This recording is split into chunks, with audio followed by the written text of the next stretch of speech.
lalpa kan ngai em che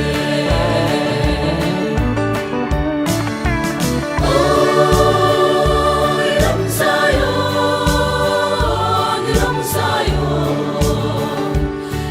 Zion kan ngai ni abang thelo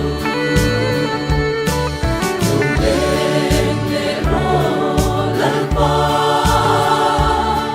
kan ngai em che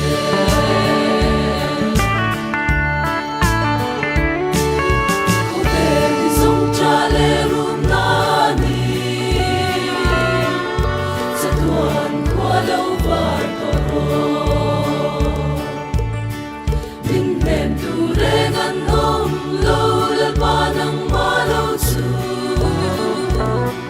Nitin kagay suan se Moy na sumpoy lungay nakarapa Ngayon karum sa'y lungalenge Oh, thole fate an lena Piaral ka ngay suan chine Piaral ka ngay suan chine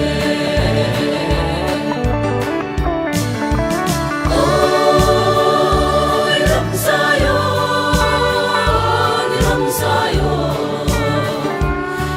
Zion kan ngay ni abang thelo Tubeng le ro lalpa kan ngai em che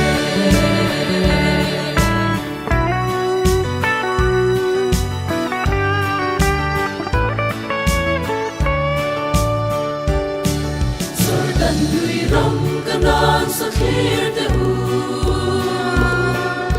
mi thiam lim te kho pui so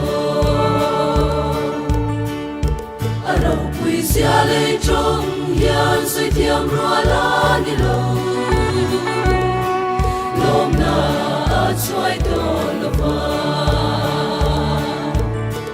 thâu le fa te an len na kho pui ya Amin thiam lim rin tu mi hoai sen Oh martyr an len na kho pui Zion ka ngai suan chine Zion ka ngai suan chine